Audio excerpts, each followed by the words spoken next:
Jeg har interviewet en tidligere klient, som fortæller lidt om, hvordan hun har oplevet et Skypeforløb med mig, og forklarer lidt om sin overspisning og sin vej ud af overspisning.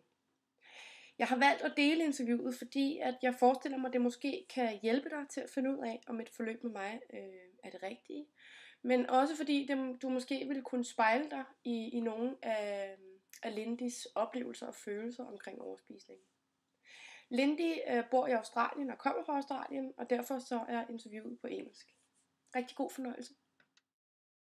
I'm Lindy and I'm 41 years old and I live in Grafton, Australia, which is a little small town outside sort of 3 hours south of Brisbane. And I've had what I think is this eating addiction pretty much all of my life. I'm pretty sure I've had memories of about 5 years old not having a good relationship with food.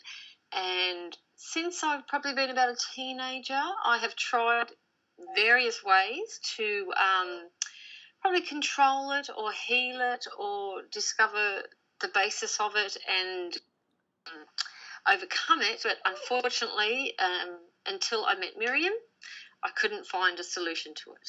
All right. So you've actually experienced this overeating since you were about 6 to 7 years old. And that's quite a lot of time to battle addiction with food and to battle an unhealthy relationship with food. When we started our sessions, what did you think about your overeating? Can you remember? What emotions did you have? I thought it was something. I remember having of hopelessness, thinking I was never going to be able to control it. I was never going to be able to not have thoughts about overeating, that food would be consistently on my mind, and the next binge was always there. Yeah, it was just a constant fear and anxiety that I felt pretty much from the moment I woke up, that the day, no matter how positive I started it, it was always going to end at some point in a binge. There was always going to binge. So there was always that anxiety that followed me all the time, and it didn't and nothing had to trigger it. It was just there, and sort of like living on the edge, I suppose. It's just not a nice way to live. Like, I was always anxious and never relaxed, because all I could think about was the food and sort of getting that hit. Yeah. And once I got that hit, then that didn't last long. Okay. It was always, the next day came, and what I was going to do then. So it was just a constant state of anxiety, and then, okay, I could relax, but then I'd wake up the next day and the anxiety would happen again. And there was just no way I could get rid of it. If I tried to control it or stop it, it would raise its head even worse. It sounds really awful, but it also sounds very normal for overeaters. I meet a lot of overeaters that feel this way, and it's terrible. It's really a terrible sickness. So during the years, yes, it is. So during the years, what did you try to overcome your overeating, and did anything help? No, I've tried a lot of things. Like I said, the first option was I went to uni and studied psychology myself, and then I found that probably was not the best idea because you can't really fix yourself. Yeah. Then I tried the 12-step programs, and then I realised, because I wasn't a religious person, I tried the atheist 12-step programs, but I found them to be very negative. I did go and see a psychologist, but they were sort of not very good at dealing with eating disorders per se. They were just sort of gave me sort of like a 5-point plan, which I think they tried to put to any addiction. It wasn't eating disorder based, and that didn't really work. No. I mean, I've tried diets, I've tried not eating, I've tried pretty much everything. Yeah. But just nothing worked. All right. That sounds really frustrating, though. Yeah, it was a constant cycle, and every time something didn't work, you kind of felt worse off than what you did before, because you thought, I tried to give something a go and I failed, and then you try something else and I failed again. So the binges sort of got worse and worse, and I think they actually got bigger and sort of turned into just some sort of monster in the end that wasn't there to begin with. Yeah. Because of this constant state of, I can't do it, I'm failing, I've definitely got a disease, and it sort of grew worse and worse over the years. Yeah. So did you find our sessions helpful? Yeah, I found what I thought Skype, and with you, there was sort of a pressure taken off. You offered me something that could fit my lifestyle. Yeah. And the level of care and therapy that I needed. And you offered that in a way where there was no manual, there was no book I had to read, there was no meetings I had to attend, there was no weekly things I had to do. You just listened, you gave me notes, so I knew what I had said, and I could share those thoughts with you through that app that we shared together. Yeah, the food So that to me was something that I could work at my own pace. It wasn't a weekly thing I had to do. We were talking, and I knew you were just an email away if I was having dramas. And as the weeks went past, that's when you went, okay, let's have another session to see how I was going. Yeah. And it was a really laid-back approach that I didn't have to do anything, like read anything or read any theories or sort of do anything other than talk to you. And you listened. And that was something that I think lacks in a lot of other programs. They don't listen. They just come up with, this is what you need to do. And sometimes that doesn't fit for all addictions. And that was where I got what I needed from you. All right. Because you listened to me when no one else did. Okay, so do you still think of your overeating as your enemy? No, I don't, because I haven't done it for a very long time, and it's not, now I realise I don't think it was the eating so much, it was the voice inside me that needed to be heard.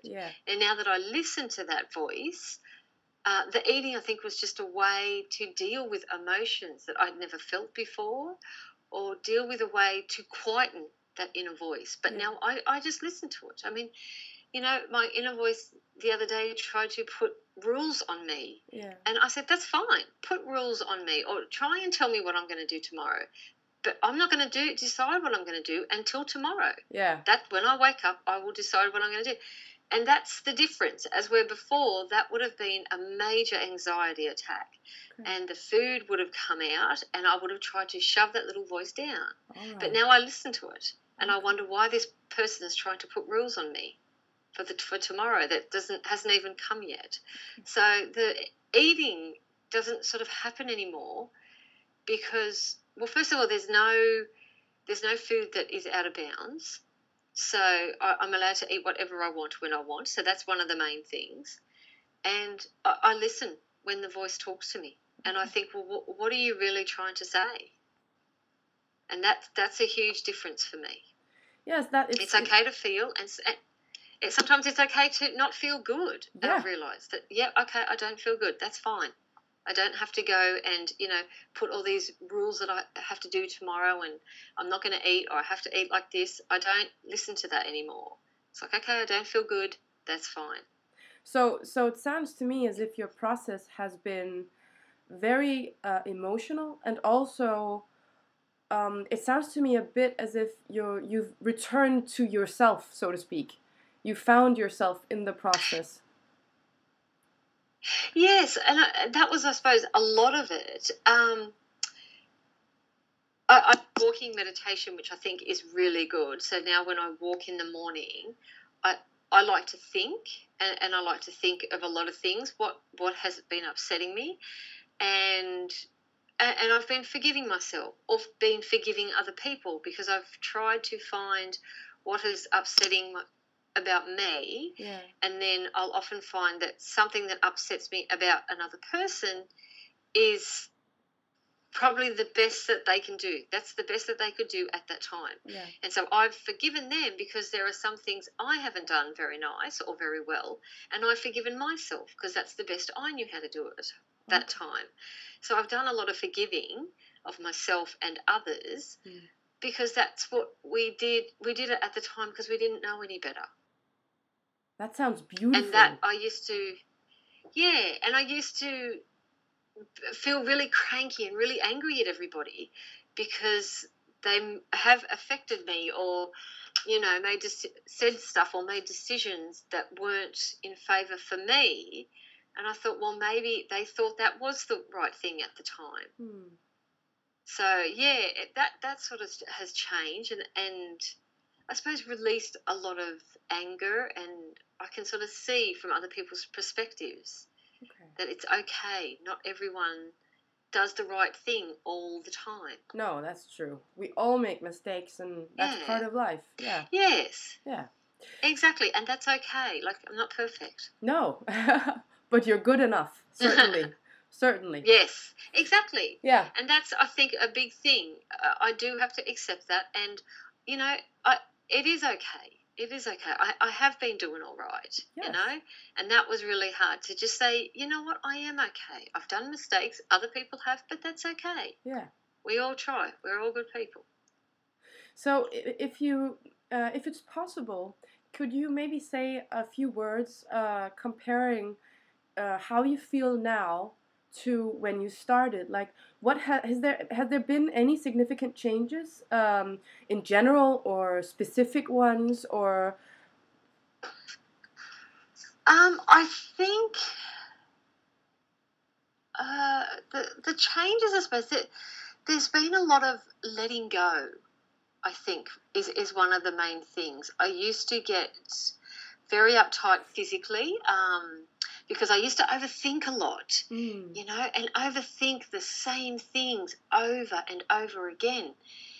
And now, by just accepting that it's happened, accepting that people are not perfect, and that they've done what they've done, and that's okay, it's like emotionally and physically, I can feel it sort of relaxing me. And I'm sort of enjoying life and relaxing, taking each sort of day, like each moment. And I know that sounds really bizarre, but I'm sort of enjoying the now. It's before I used to be always thinking tomorrow, or the binge, the hours ahead, or I'm going to change tomorrow. It was always later, or if anyone got in my way or affected my plans, I would snap and be very cranky. As we're now, it's like I try to be calm. I'm not always calm. That's okay because, people push you, especially I've got 3 kids. Of course, yeah. But there's just a sense of, I stop and I think and I go, okay, well, how do I feel? Yeah. It's okay to feel, or, they're just kids, or that person might have had a bad day, I'm just a lot calmer and accepting of how life is. Okay. That's all. Okay. Yeah. So we've had 4 sessions now, and do you still think of yourself as an overeater? Do you feel as if you've overcome overeating? Or are you still in the process of letting go? Do you believe that you can let go of overeating now? And has there been any significant changes in your eating pattern? Yeah, I don't see myself as an overeater at all. Like I said, my eating patterns, where you said I could eat whatever I want, have completely changed. Okay. I don't stop myself from eating anything. But I look at things and I think, well, do I want it? Because if I want it, I can have it. Yeah. But there's not that anxiety that sort of builds up in me like it used to. I used to, oh my gosh, I'd be so scared to go to the shops because the smell of the bakery or the look of the chocolate, it was really difficult for me. Yeah. Like an experience. But now it's fine. I look at it and I say, okay, will I get it today? No, I won't. That's fine. I won't get it. And I look at the muffins and I think, well, actually, they don't really look that appetizing. Yeah. I could have them if I want to, but I don't. Yeah.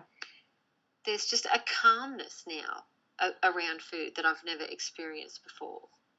I also seem to remember that in the start of our sessions, there wasn't a sense of you trusting yourself around food.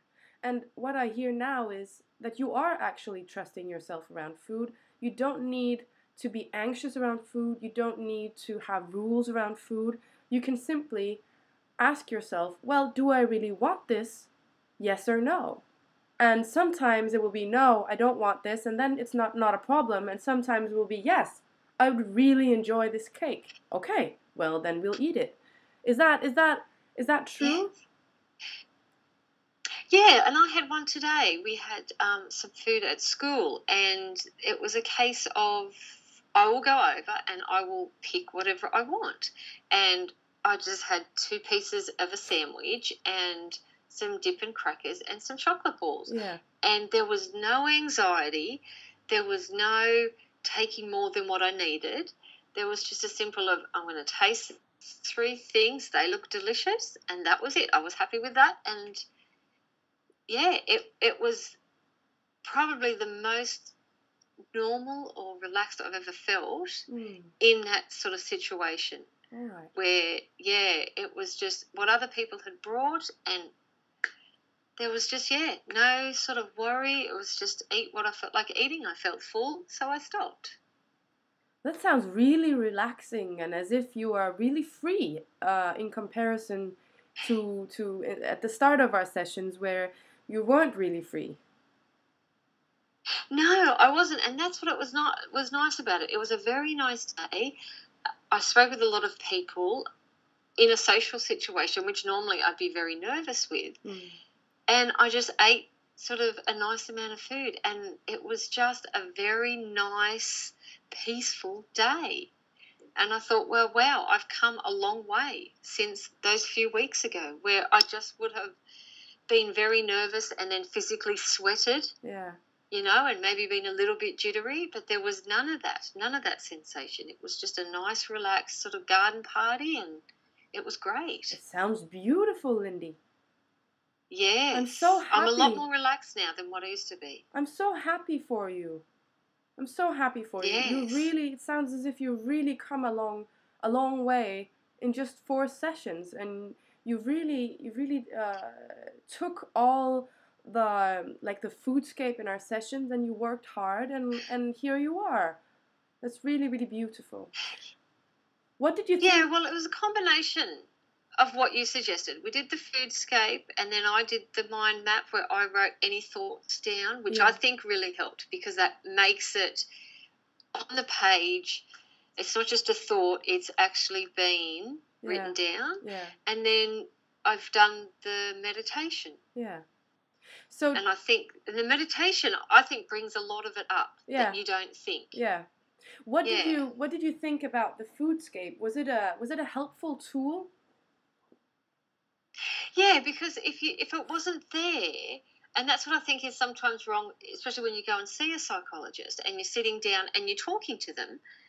When you leave, you go, oh, what did I say again? You can't remember. No. So when I can go back any time, even in a year's time, and read exactly what we've written down. Yeah. And it's not your interpretation. You literally jotted down notes that were coming out of my mouth. Yes. And that's the difference. Yeah. You know? And I think, actually reading and going, right, okay, yep, that's what I said. That's what we need to work on, you know? And it's sort of like you had them attached too. Yeah. How your thoughts sort of ran from here to there and then sort of skip back to there, I think were very important. Okay. I can't explain how different I was from when I initially read that stuff on Quora to now. It's just, I'm like a completely different person. That's so beautiful. It's just amazing. And someone who I'm going to continue to improve myself. Yes, you are. That's what I like about it. It's not a stopping thing. I know I'm just going to keep going because I've been given the tools to keep going. And it's effortlessness. I just do it every day. It's now incorporated into my day. everything that I do. So I think, yeah, it's great. I think actually you just said something very, very important. You said it was effortless. So it wasn't this struggle. It wasn't this struggle trying to let go of overeating and having all these rules and control and each day really struggling to let it go. You speak as if it was like a natural thing, an effortless thing, and that you could keep on going effortlessly. And I think that's beautiful. Yes, it was. That's the key, I suppose. There were no rules. It was, you gave me the tools, and it just came so naturally. Yeah. And when something comes up, a few months, a few years later, you think, yep, okay, let's work through this. And there's no, I have to go back to the textbook or I need to go back to the meeting. No. Because, it's all there. It's a natural thing. And it's a very beautiful way to provide the therapy, to give you those tools that you've given me. It's definitely not hard to do at all. Well, Lindy, I'm so happy for your feedback. Thank you so much for doing this. And I'm so happy to hear about your process and happy to hear that you've let go of overeating and how much you've actually evolved, not just in your eating patterns, but also in the way you look at yourself and the way you look upon the world. And you've decreased your anxiety levels a huge amount, it sounds as if. And you really come a long way. So just thank you so much and congratulations, I feel like saying. And I know. Well, I have to thank you because I think if it wasn't for someone to listen and go back and tell me what I've just said, sort of in your words, but coming out of my mouth, and then saying, okay, this is what I think you need to work on, and making me face up to my own emotions, then I don't think I would have changed. I think it's the fact that you made me feel safe in feeling again, and it's okay to feel. Yeah. That's how come I've made a huge jump. You really tailored it to me, and I think that was a difference between a normal program, a book, or going to meetings, as opposed to dealing with you. It was really tailored to the way I needed the treatment, which I think is the difference. Wow, thank you so much, Lindy. Yes. Så er der ikke andet at sige end tak fordi du lyttede med. Hvis du er blevet mere nysgerrig på et forløb med mig, så skal du vide, at jeg tilbyder en gratis og uforpligtende samtale. Og sådan en kan du komme til, hvis du kontakter mig via e-mail miriam@miriamvexelbo.dk. Tak for nu, og have en fortsat rigtig dejlig dag.